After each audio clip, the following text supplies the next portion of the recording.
This woman is nothing but a complete fraud. Quinn's voice echoed through the boardroom, his finger pointed directly at me. Every contract she claims to have secured is either grossly exaggerated or entirely fabricated. 20 pairs of expectant eyes turned to me. The projector hummed in the background, displaying Quinn's presentation titled Financial Discrepancies, Addressing Performance Misrepresentation. I sat motionless as he continued his assault. I've reviewed every supposed deal she's brought in. The numbers don't add up. The clients she claims to have secured don't exist at the scale she's reporting. What we have here is a systematic attempt to mislead this board about her performance. The board president, Iris, leaned forward. These are serious allegations, Quinn. I don't make them lightly. As chief financial officer, it's my responsibility to ensure fiscal integrity. He distributed folders to each board member. You'll find detailed analysis showing the discrepancies between what she's reported and what our system actually contains.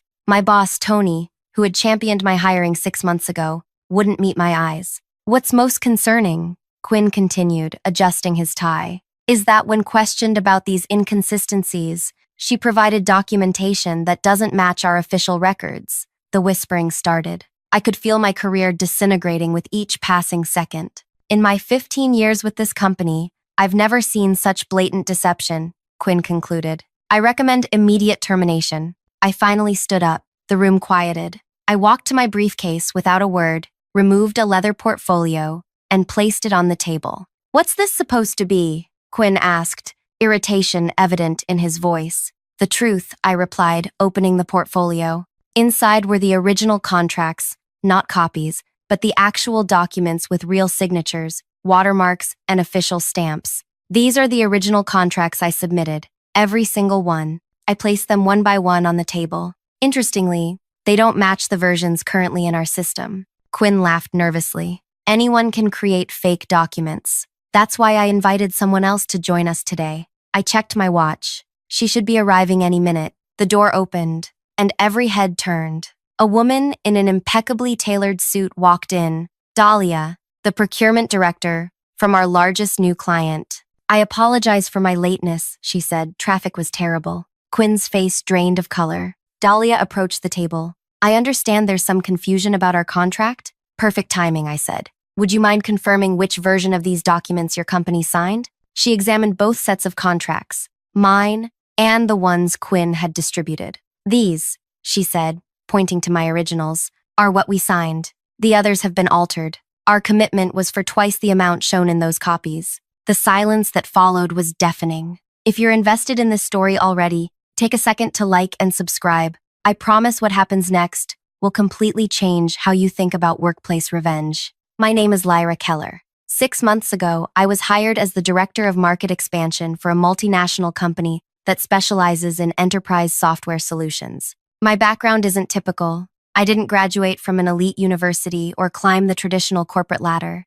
Instead, I built my reputation by successfully entering untapped markets that others deemed too risky or unprofitable. When I was hired, the company was struggling to grow beyond its established markets. The board wanted fresh ideas, which put me at odds with Quinn Reynolds, the long-standing CFO who preferred safe, predictable strategies. We need innovation, Tony had told me during my interview. Our traditional approaches aren't yielding results anymore. What he didn't say was that Quinn controlled nearly every aspect of the company's financial operations with an iron grip. Any deviation from his methods was treated as a threat. I spent my first month studying the markets everyone else had overlooked. While other executives focused on saturated territories, I identified 5 emerging regions with untapped potential. My approach was unconventional. Rather than offering our standard packages, I created tailored solutions specific to each region's unique challenges. Within 3 months, I had secured contracts worth more than what the company had achieved in the previous year combined. The board was thrilled. Everyone except Quinn. It started small. Reports I submitted would be questioned. Numbers would mysteriously change between my submission and the board review. Client communications would get delayed or lost entirely. System glitches, Quinn would explain with a thin smile whenever I raised concerns. Then came the reassignments. Key team members who supported my projects were suddenly transferred to other departments. Resources I had been promised were redirected to more pressing initiatives. Despite these obstacles, I continued to bring in new business. Each success seemed to intensify Quinn's efforts to undermine me. One evening, while working late, I noticed something strange. I was reviewing a contract in the system that I had personally finalized the previous week. The numbers didn't match my records. The commitment amount had been reduced by 40%. I checked another contract. Same issue.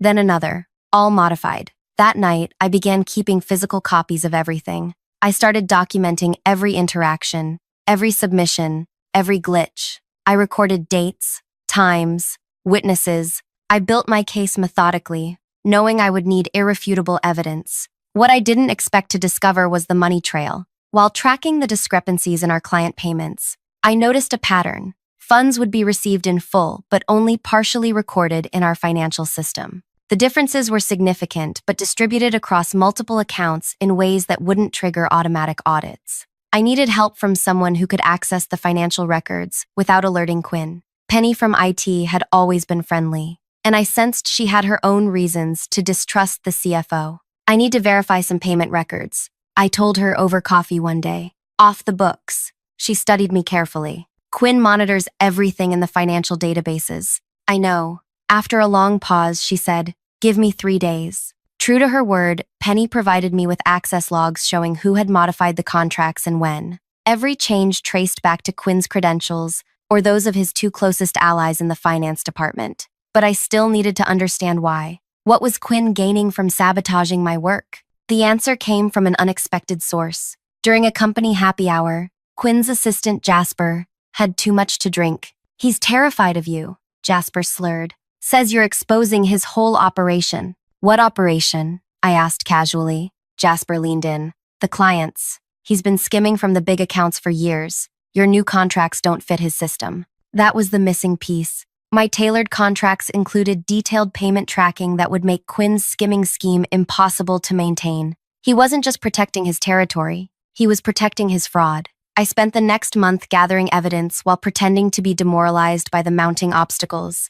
I let Quinn believe he was winning, that I was considering resignation, all while building an airtight case. The timing of his attack today wasn't coincidental. Tomorrow, the board was scheduled to review my proposal for a transparent payment tracking system that would have exposed Quinn's entire operation. He had to discredit me today. What he didn't know was that I had already shared my findings with external auditors and law enforcement. The investigation was well underway. As Dahlia confirmed the authenticity of my contracts, Quinn's phone buzzed. He glanced at it, and I knew exactly what message he had received. The authorities had just arrived at the building. Quinn stood abruptly. "This meeting is over. We need to verify these claims properly." "Sit down, Quinn," Iris commanded. "We're just getting started." The door opened again. This time, it was building security, accompanied by 2 people in suits. "Quinn Reynolds?" one of them asked, showing identification. "We need you to come with us." Quinn's face contorted with rage as he turned to me.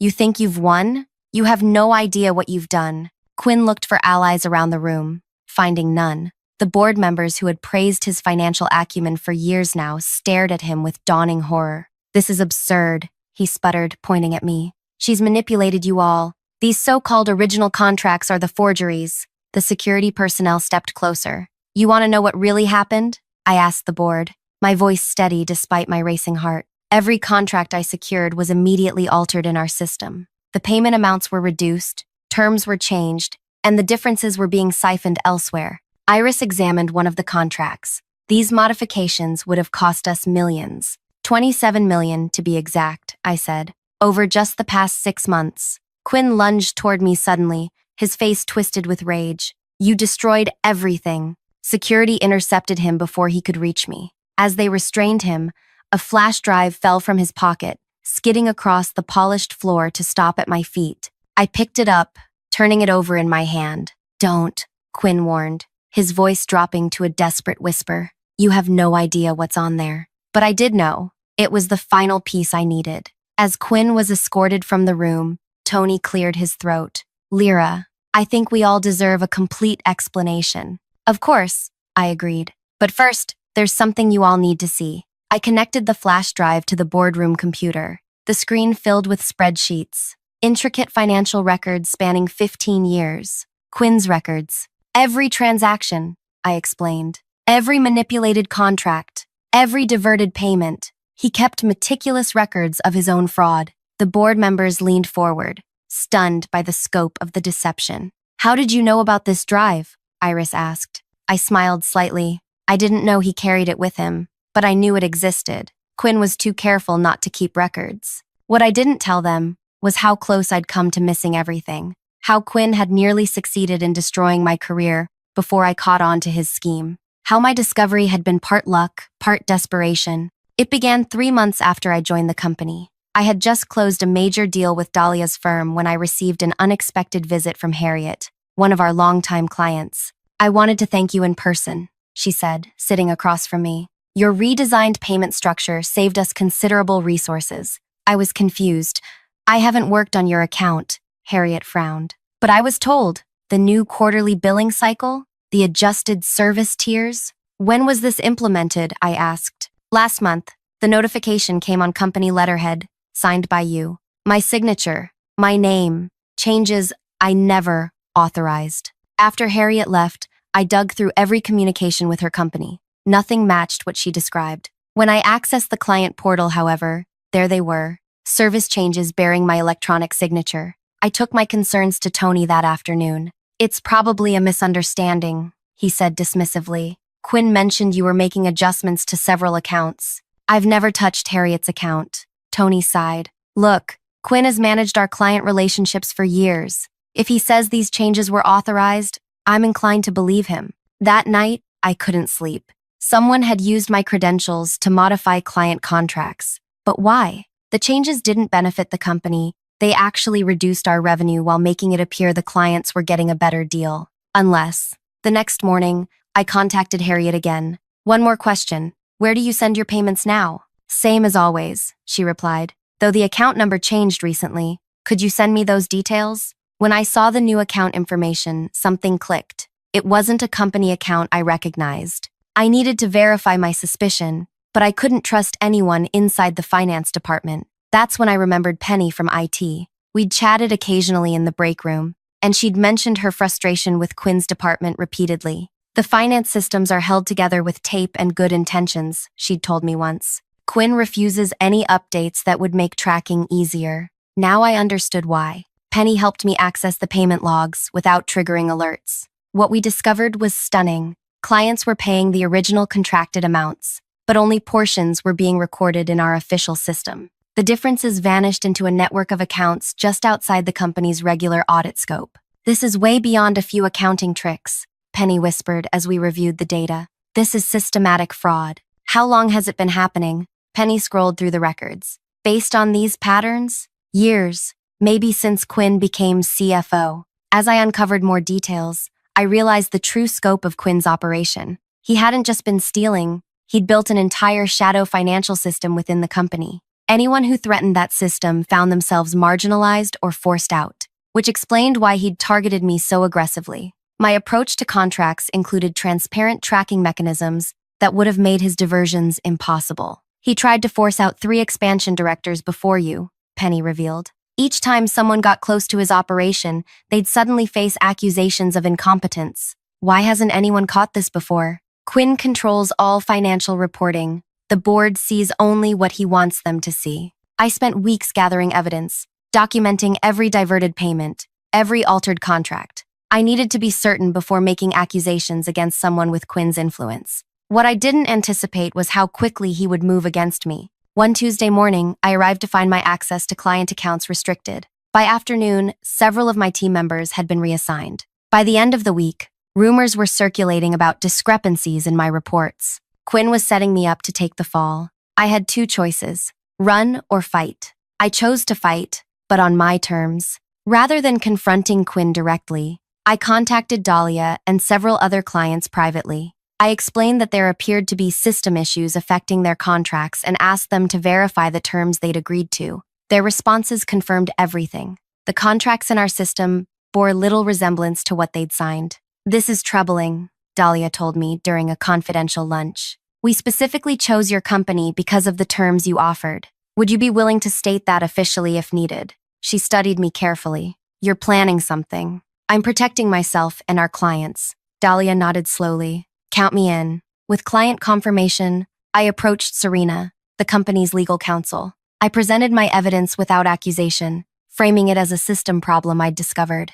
This requires immediate investigation, Serena said after reviewing my documentation. But proceed carefully. If what you're suggesting is true, the person responsible won't go down without a fight. She was right. The next day, my work laptop mysteriously crashed, wiping weeks of local files. Then my office was accidentally locked, preventing access to physical documents I'd stored there. Quinn was covering his tracks. What he didn't know was that I'd already duplicated everything. Physical copies were stored off-site. Digital backups existed on drives Quinn couldn't access. I was ready for his final move, which came sooner than expected. Yesterday, Quinn called for an emergency board meeting to address critical financial discrepancies. I knew he was making his play to have me terminated before I could expose him. He's going to try to destroy you tomorrow, Penny warned me. He's been pulling reports all day, building a case. Let him, I replied.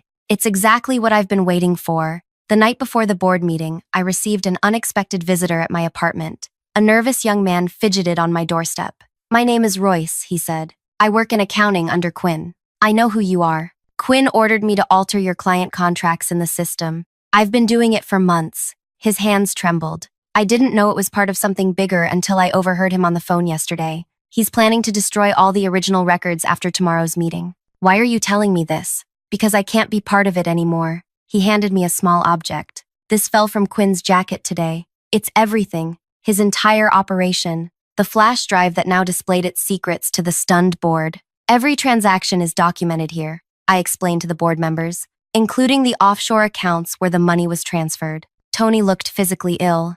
How much are we talking about? Based on these records? Approximately $112 million over 15 years. The room erupted in shocked exclamations. Iris banged her gavel for order. We need to contact the authorities immediately. They're already here, I said quietly. The FBI has been building a case for weeks. Those agents who escorted Quinn out, they weren't building security. As the implications sank in, Dahlia stood. In light of these revelations, my company would like to reaffirm our commitment to our original contract terms, provided we can be assured of proper handling going forward. Other board members began asking questions simultaneously, the room filling with anxious voices. Amid the chaos, my phone vibrated with a text message from an unknown number. You think this is over? Check the Panama files. I felt a chill run through me. The Panama files were mentioned in Quinn's records. A secondary set of accounts I hadn't been able to access. Whatever they contained,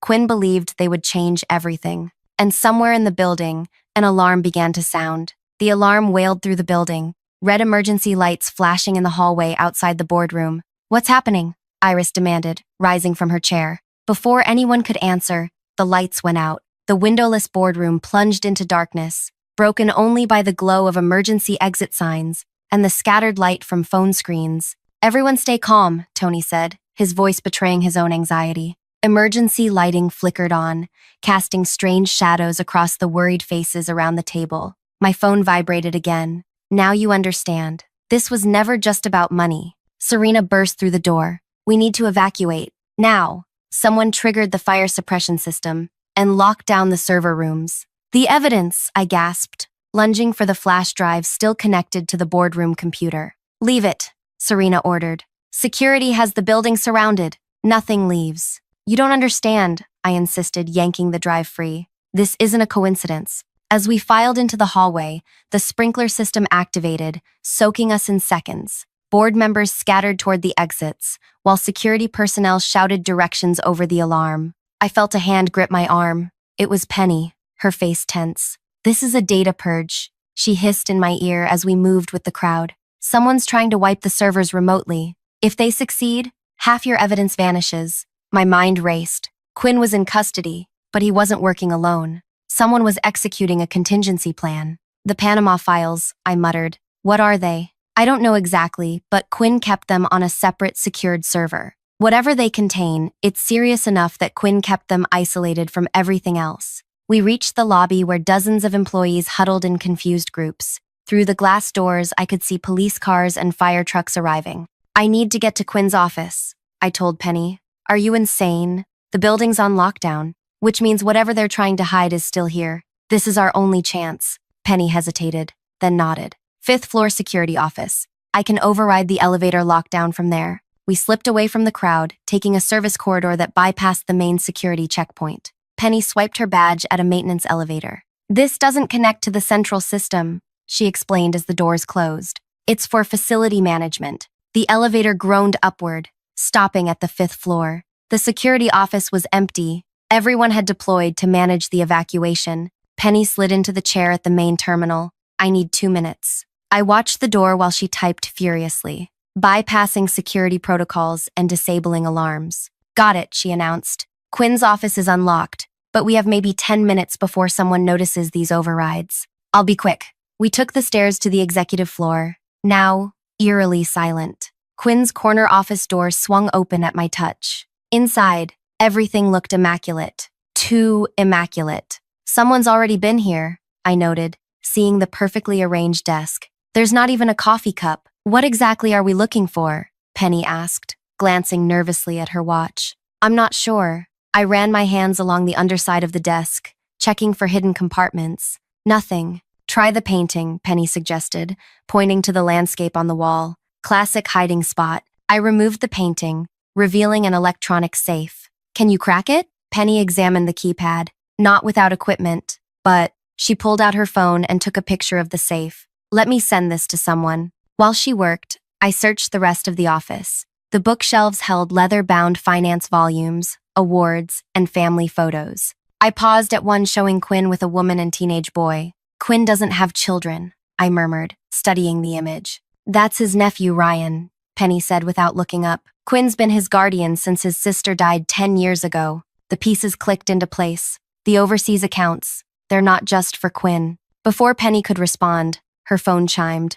My contact says this safe model has a design flaw. If you enter the wrong code 3 times, it triggers a factory reset and opens with the default code. What's the catch? If there's a security protocol installed, it might trigger data deletion first. I stared at the safe. We have to risk it. I deliberately entered 3 wrong codes. The safe beeped angrily, then went silent. A green light appeared. Try 1, 2, 3, 4, 5, Penny suggested. The safe clicked open. Inside was a single tablet computer, secured with a biometric lock. Now what? We can't fake his fingerprint, I thought for a moment. We don't need to. We just need to find his backup. I examined the tablet closely. Look at the edge. There's a micro SD card slot. Using my fingernail, I carefully extracted the tiny card. This is what we need. Penny checked her watch. We need to go. Now. We returned to the lobby just as a head count was finishing. No one had noticed our absence in the chaos. Outside, the situation had escalated. FBI agents were now visibly present, interviewing executives and securing evidence. I slipped the SD card into my pocket just as Agent Kelton approached me. Miss Keller, we need your statement about Mr. Reynolds. Of course, and we'll need all evidence you've collected. I handed over the flash drive. Everything I have is here. It wasn't a complete lie. The SD card wasn't mine, yet. 4 hours later, after endless questioning and documentation, I finally returned to my apartment. The building was still being swept for evidence, and we were told it would remain closed for days. I inserted the SD card into my laptop and held my breath. Password protected, of course. I tried various combinations based on what I knew about Quinn, birthdays, addresses. Nothing worked. Then I remembered the photo. I tried his nephew's birth date. The files unlocked. What I found stunned me. The Panama files weren't just financial records. They were communications. Hundreds of emails between Quinn and board members, executives, even competitors. Quinn had been blackmailing half the company leadership for years. I scrolled through file after file, my horror growing. Quinn had dirt on everyone. Gambling debts, affairs, medical conditions they'd hidden, questionable past business dealings. He'd built his position not just through financial fraud, but through systematic manipulation. And buried in those communications was something even more disturbing. Evidence that Tony, my own boss, had been complicit from the beginning. He hadn't just known about Quinn's scheme, he'd been an architect of it. My phone rang, startling me. Unknown number. Hello? Lyra, it's Dahlia. Something's wrong. The FBI just questioned me for 3 hours about my relationship with you. My blood ran cold. What did they ask? They wanted to know if you offered me personal incentives to support your story against Quinn.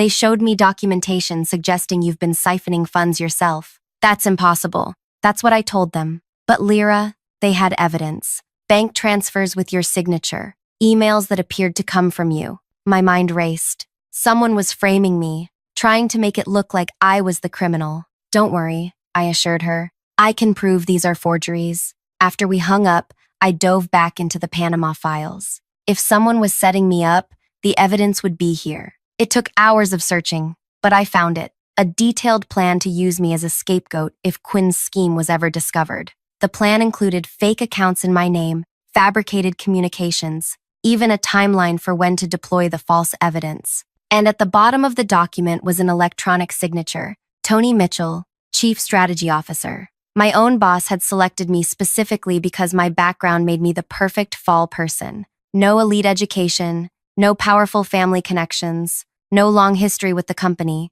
If things went wrong, I would take the blame while the real perpetrators walked away clean. The document was dated 2 weeks before I was hired. My phone rang again. This time it was Serena. The FBI is issuing a warrant for your arrest, she said without preamble. They're claiming you orchestrated the whole scheme and framed Quinn. That's absurd. I've given them all the evidence. Evidence they're now claiming you fabricated. Quinn is telling them you hacked the system to alter records and make him appear guilty. Why would they believe him over me? Serena hesitated. Because Tony is backing his story. And so are 3 board members. The air left my lungs. They were cutting me loose, making me the sacrifice to save themselves. What do I do? Don't go anywhere. Don't talk to anyone. I'm sending someone you can trust. She'll be there in 20 minutes. I ended the call, my hands shaking. My career, my freedom, my entire future hung in the balance. Everything I'd worked for was about to be destroyed. Unless. I looked again at the Panama files. Quinn had been meticulous in his documentation, recording every conversation, every deal, every secret. He'd built his leverage through perfect information. And now I had it all. My doorbell rang. Through the peephole, I saw a woman I didn't recognize. She held up an ID. Mira Torres, federal prosecutor. I opened the door. Serena sent you? She nodded grimly. We don't have much time. In about an hour, agents will arrive with a warrant for your arrest. The evidence against you has been manufactured brilliantly. I have proof it's fake. Show me. I led her to my laptop, explaining the Panama files as we went. Everything is here. The original scheme, the contingency plans, the real conspirators. She examined the files carefully. This changes everything, but it won't be enough. What do you mean? They'll claim you created these files to implicate others. We need something Quinn and Tony can't explain away. My phone buzzed with a text from Penny. They're cleaning house. Security just escorted me out. Building access revoked. Then another text. This one from an unknown number. You think those files will save you? Check your bank accounts. With growing dread, I opened my banking app. My accounts had been drained. Worse, there were incoming transfers from company accounts. Transfers I never made, designed to make me look guilty. They're setting me up in real time, I whispered. Mira's expression hardened. We need to move now. Grab only what's essential. As I packed a small bag, another text arrived. Board emergency session tomorrow, 9 a.m. Your termination and criminal referral on the agenda. Iris. I showed Mira. It's over. Not yet, she replied, a determined glint in her eye. Tomorrow's board meeting is exactly what we need. They're going to fire me and hand me over to the FBI. Not if we arrive with the right audience. She made a call. This is Torres. I need the full team ready for tomorrow, 8:30 a.m., and contact Judge Warner for emergency warrants. We're going to need at least 15. She turned to me after ending the call. Do you have enough evidence to prove who's involved? I nodded slowly, an idea forming. Actually, I think I know how to make them confess. How? I smiled grimly. By giving them exactly what they want, me, completely discredited and desperate. As I outlined my plan, Mira's expression shifted from skepticism to cautious approval. It's risky, she warned. If they don't take the bait. They will, I assured her. Because there's one thing Quinn taught me without realizing it. What's that? The most dangerous person is the one with nothing left to lose. I sent a single text to Tony. I know about Panama. Meet me tonight, or everything goes public. His reply came seconds later. Where? The hotel lobby was nearly empty at 11 p.m. I sat in a corner booth, the SD card clutched in my palm, watching the revolving door. Mira and her team were positioned throughout the hotel, invisible but present, Tony arrived precisely on time, his usual confident stride betrayed by nervous glances over his shoulder. He slid into the booth across from me, refusing the drink I'd ordered for him. "This is incredibly inappropriate," he began, his voice low. "You're under investigation." "So I've heard." Funny how quickly I went from rising star to criminal mastermind. "If you have something to say it quickly. I'm only here as a courtesy." I placed my phone on the table, recording app visibly running. Tony's eyes widened. "What are you doing?" "Being transparent. Something this company could use more of." His hand shot out to grab my phone, but I pulled it back. "Touch it, and federal agents will be at this table in seconds." He froze, then leaned back, forcing a smile. "You're not thinking clearly, Lyra. Whatever you believe you know." "I know everything, Tony. The Panama Files, the 15-year fraud scheme, your role in selecting me as the perfect scapegoat." His expression didn't change, but a vein pulsed at his temple. "Fiction. Quinn has clearly manipulated you. That's your defense? After everything in those files?" I laughed bitterly. "You recruited me specifically because I had the right background to take the fall. No family money, no prestigious degrees, no powerful connections. Just enough talent to be believable as someone who got in over her head. These accusations are absurd. Then why were offshore accounts established in my name 3 weeks before you hired me? Why does the contingency plan in the Panama Files describe exactly what's happening now, right down to which board members would support a narrative blaming me?" A flicker of uncertainty crossed Tony's face. He hadn't expected me to have such specific details. "What do you want?" he finally asked.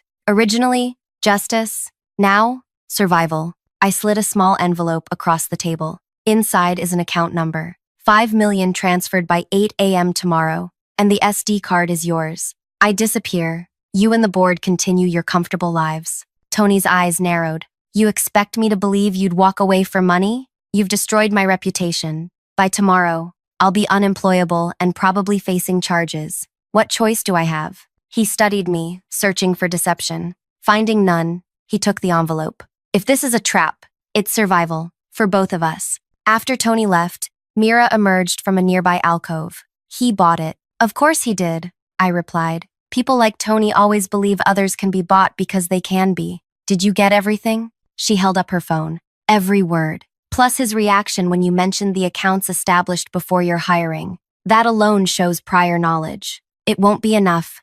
We need tomorrow to work perfectly." "It will," Mira assured me. "Get some rest. Tomorrow will be the performance of your life." The next morning, I arrived at the board meeting flanked by Mira and 2 federal agents. My appearance caused an immediate stir. I wasn't supposed to know about this meeting, let alone arrive with federal authorities. Iris recovered first. "Miss Keller, this is a closed session. Concerning my termination and criminal referral, I believe I'm entitled to be present." Tony's face remained impassive, but his eyes darted to the clock. 8:47 a.m. No money had been transferred. He'd called my bluff. Or so he thought. "Miss Torres is a federal prosecutor," I continued, gesturing to Mira. "She's here because I've been cooperating with an ongoing investigation." "Into Quinn's activities, yes," Tony interjected smoothly. "Unfortunately, new evidence suggests Miss Keller herself may have been involved." Mira stepped forward. "Actually, our investigation has expanded significantly in the past 24 hours.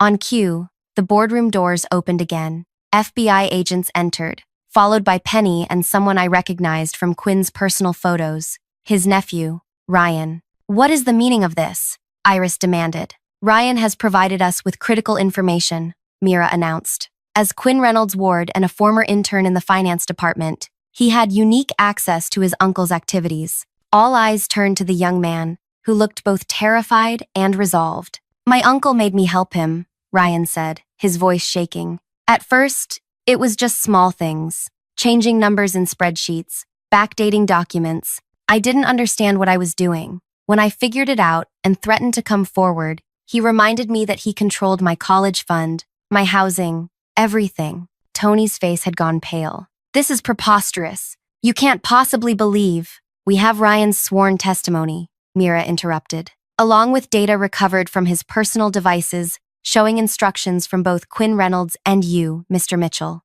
The boardroom erupted into chaos. Several board members rose from their seats, demanding explanations. Others sat frozen, likely those implicated in the Panama Files. Iris banged her gavel repeatedly. "Order! We will have order!" When the room finally quieted, Mira continued. Last night, Mr. Mitchell met with Miss Keller and effectively confirmed his knowledge of the fraud scheme, including the establishment of false accounts in her name before she was even hired. That's a lie, Tony snapped. I met with her as a courtesy, nothing more. I reached into my bag and placed a device on the table. This is why you couldn't find the SD card when you had my apartment searched at 3 a.m., Tony. It was never there. His face went from pale to ashen. I pressed play, and Tony's voice filled the room. What do you want? My recorded response. Originally, justice. Now, survival. The recording continued, damning in its clarity. When it finished, I looked directly at Tony. You were right not to transfer the money. It was a trap. I never wanted your money. I wanted your confession. One of the agents stepped forward, producing a warrant. Anthony Mitchell, you're under arrest for conspiracy, fraud, obstruction of justice, and witness tampering. As agents handcuffed Tony, the boardroom doors opened once more. Quinn was escorted in, already in custody. His eyes locked with mine, filled with cold hatred. Tell them, Quinn, I challenged. Tell them how you selected me because I'd make the perfect scapegoat. Quinn's lips curved into a smile. You think you've won? Look around this room. Half the people here were involved. They'll bury this, bury you. That's why we're not relying on just them, Mira replied. On her signal, the blinds were opened, revealing the office bullpen beyond the glass walls. Dozens of employees stood watching, alongside a group of journalists. Penny had positioned cameras to broadcast the entire confrontation throughout the building. The Panama files have been secured as evidence, Mira announced to the room. Multiple federal agencies are currently executing search warrants on the homes and offices of everyone implicated in those files. 3 board members abruptly stood, reaching for their phones. Agents intercepted them.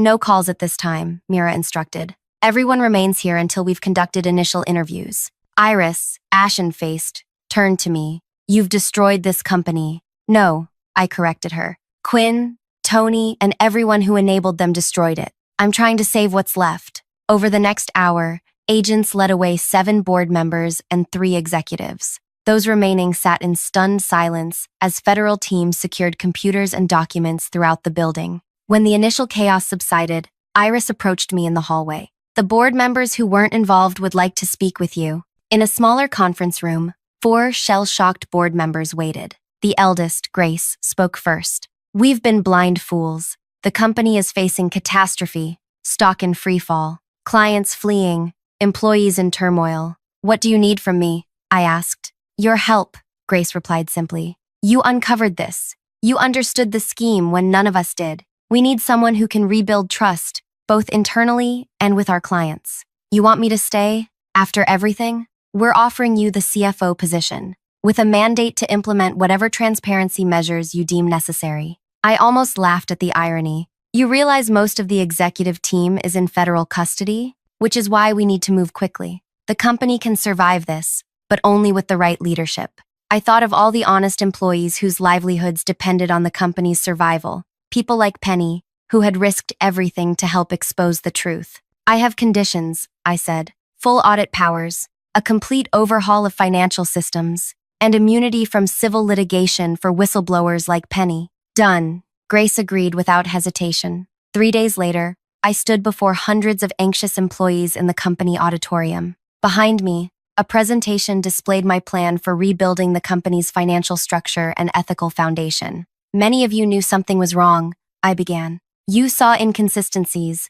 felt pressured to ignore protocols, or witnessed retaliation against those who asked questions. Today marks the end of that culture. I outlined the changes. New financial tracking systems, anonymous reporting channels, regular external audits, and a revised leadership structure with built-in checks and balances. Every person in this room has a choice to make, I concluded. Help rebuild this company on a foundation of integrity, or leave. There will be no middle ground. The applause began hesitantly, then grew to a thunderous standing ovation. Employees who had feared for their jobs now saw a path forward, difficult but clear. As the crowd dispersed, Dahlia approached me. Impressive speech. I almost believe this place can be saved. It can be, with the right partners. I handed her a new contract. Your company was our biggest client before all this. I'd like you to be our first under the new system. She smiled, taking the document. Bold move, starting with the client who witnessed your lowest moment. Also my finest. depending on how you look at it. Dahlia nodded. I'll review this with our team, but she extended her hand. I think we can do business. 6 months later, I stood in my new office, not Quinn's old corner suite, which had converted into a collaborative workspace, but a glass-walled room centrally located among the finance team. Transparency wasn't just a policy now. It was built into our physical environment. On my desk sat a small trophy the staff had given me, a miniature magnifying glass mounted on a plaque reading, Truth Finder. My phone buzzed with a news alert. Former CFO, Quinn Reynolds, sentenced to 18 years in federal prison. Below it, a secondary headline, CSO Anthony Mitchell agrees to testimony against remaining conspirators. Justice, finally. A knock at my door pulled me from my thoughts. It was Penny, recently promoted to IT security director. The quarterly audit team is here, she announced. And you've got that client call in 15 minutes. I'll be right there. As Penny left, I took one final look at the article on my phone. The last paragraph noted that all of Quinn's assets had been seized, including the funds intended for his nephew's education. Ryan, who had been granted immunity for his cooperation, now faced an uncertain future. I opened my desk drawer and removed a letter I'd been meaning to send. Inside was a scholarship offer for Ryan, not from me personally, but from a foundation I'd established using a portion of my new salary. The Transparency and Leadership Foundation would help support whistleblowers and their families, starting with Quinn's nephew. Some might call it mercy. I preferred to think of it as the final piece of my revenge, ensuring that even Quinn's attempt to corrupt his nephew ultimately failed. I sealed the envelope and placed it in my outbox. Then I gathered my materials for the audit team waiting in the conference room.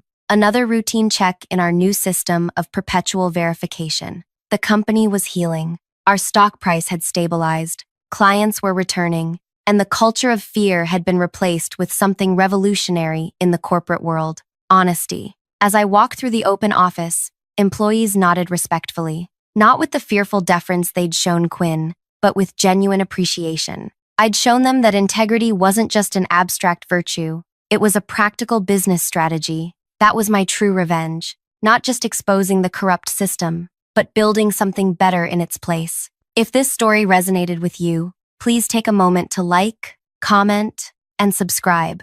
I share new corporate revenge stories every week, and your support helps this channel grow. Have you ever witnessed workplace corruption? Share your experiences in the comments below. Your story might inspire my next video.